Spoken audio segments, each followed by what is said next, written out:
দক্ষিণপাড়া দুর্গোৎসব কমিটির 2025-এর প্যান্ডেল।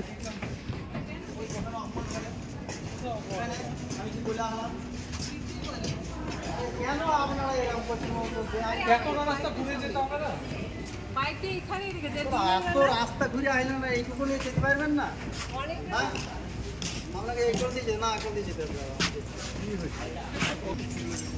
এখন সকালে প্যান্ডেলে অনেক যেগুলো চলছিল সেগুলো বন্ধ আছে। ওই দূরে সব মূর্তিগুলো বসেছিল সেগুলো, ভিতরে যে চক্রগুলো চলছিল এগুলো এখন বন্ধ। তাও দুর্দান্ত একটা উপস্থাপনা।